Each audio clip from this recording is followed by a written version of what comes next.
लेकिन जो इस बार का मुद्दा है वो मुद्दा है कि पिछली सरकारों ने क्या वादा किया था, क्या किया, और हमारी सरकार ने क्या वादा किया था, क्या किया।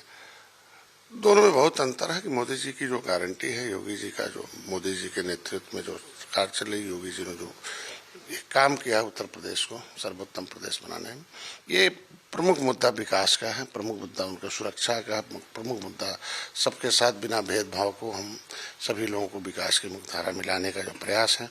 ये प्रमुख मुद्दा रहेगा। और जो वादा हुआ था उसे पूरा करने का प्रमुख मुद्दा रहा। सर, लॉ एंड ऑर्डर क्या एक मुद्दा हो सकता है वोटर्स के लिए? पहले के लाइन जो भी कभी भी कोई भी बात आती है मुद्दा, तो पिछले सरकारों के क्रियाकलाप से और वर्तमान सरकार के क्रियाकलाप से तुलनात्मक जब अध्ययन किया जाता है तो पाया जाता है कि पिछली सरकारों में लॉ एंड ऑर्डर बहुत फेल था, बल्कि हमारे सरकार में जब तब कभी फेल होता है, बाकी समय हम लोग जीरो टॉलरेंस पर काम करते हैं। सर, ऑपोजिशन लगातार आरोप लगा रहा है कि ईडी सीबीआई का मिसयूज हो रहा है, डरा धमका रहे हैं।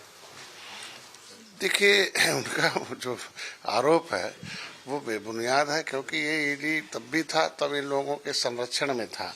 आज वो स्वतंत्र है, और स्वतंत्र है इसलिए उस ईडी और तमाम स्वतंत्र एजेंसियों के माध्यम से ऐसे जितने भी कानून के दायरे में हैं उन्हें जो है सजा दिलाने में कामयाबी मिली, इसलिए वो लोग उसके दायरे में आ रहे हैं, इसलिए इस तरीके का आरोप लगा रहा है। कहीं ना कहीं विपक्ष जो है वो ईडी की कार्रवाई की जो टाइमिंग है उस पर सवाल करेगा कि चुनाव आते ही ईडी की ताबड़तोड़ कार्रवाई जाएगी। नहीं, ऐसा नहीं, पहले भी रहा है, और हमने कहा भी कभी कभी ऐसा है कि हर एक पार्टी में मतलब हर एक विभागों में कुछ हर पार्टी से रिलेटेड सोच के लोग जो है पड़े रहते हैं, तो वो कभी कभी ऐसा समय कर देते हैं कि जिससे लगता है कि लोग सरकार पर सवाल उठाएं, लेकिन कार्रवाई तो हमेशा होती रहती है, सब 12 महीने कार्रवाई हो रही है। तो वह तो स्वतंत्र एजेंसी, उसको कब काम करना है उसकी जिम्मेदारी बनती है, उसमें सरकार का कोई रोल नहीं है। सर, कांग्रेस के पास एक सीट रह गई थी रायबरेली की, और भाजपा कह रही है कि 80 में 80 को जीतेगी। क्या लग रहा है आपको, किस तरह संभव होगा 80 में 80? अभी विपक्ष ने तो खुद ही साबित कर दिया कि हम लोगों के पास अकेले मोदी से लड़ने की कोई ताकत नहीं है, इसलिए उन लोगों ने तो खुद ही जीत सुनिश्चित कर रखा है। उसमें सोचने की क्या बात है, अगर अलग अलग लड़ते तो पता चल जाता कि कोई हो सकता है उसमें अच्छा ताकतवर है, उसके तरफ समाज जो है या वोटर जो है ध्यान दे सकता था, लेकिन इन लोगों ने तो खुद ही पहले ही सरेंडर कर दिया कि हम लोगों के पास किसी के पास ऐसी ताकत नहीं है जो मोदी के सामने, योगी के सामने खड़ा हो सके। तो इसीलिए 80 की 80 सीट है, 400 पार एनडीए सरकार, इसीलिए हम लोगों को कहने का अवसर मिला। पहले तो हम लोग 300 पार एनडीए सरकार कहते थे, लेकिन जब इन लोगों ने आपस में मिलकर सरेंडर कर दिया कि हमारे पास कोई शक्ति नहीं है, तो उसके बाद 100 सीटें और बढ़ गई। इसलिए जो है वो तो बढ़ाने का काम यही लोग कर रहे हैं।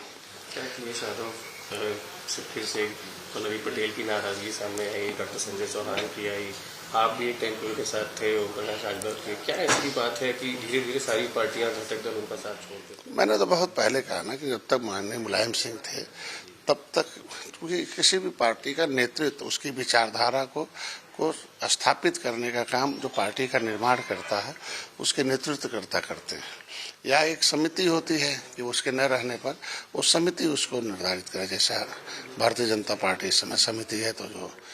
उसका एजेंडा है या उसका नेतृत्व है उसको समिति निर्धारित करती है। लेकिन यहाँ तो अब चूंकि उनके जाने के बाद जो समाजवादी पार्टी है,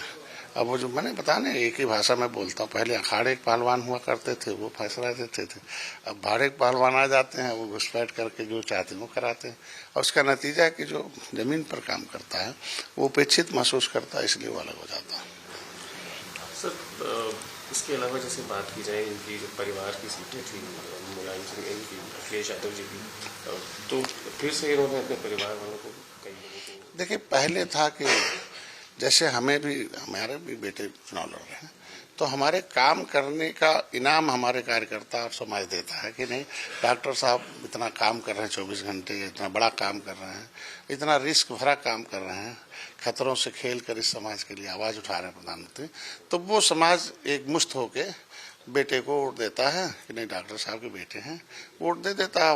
और प्रचार भी करके जिता के लाता है कि नहीं ये एक डॉक्टर साहब के अंग है, और ये भी पार्टी खड़ा और बड़ा करने में इनका सहयोग रहा है प्रवीण जी का। तो उसी तरीके से माननीय मुलायम सिंह जब थे तो उनके परिवार के लोगों का एक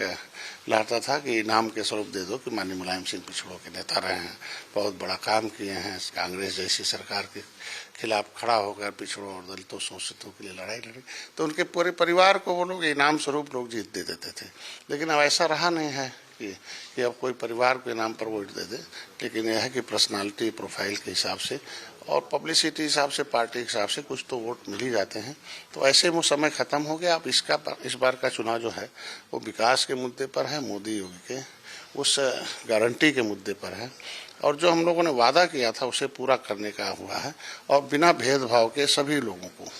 विकास के मुख्यधारा में लाने का काम किया। इस मुद्दे पर चुनाव होना।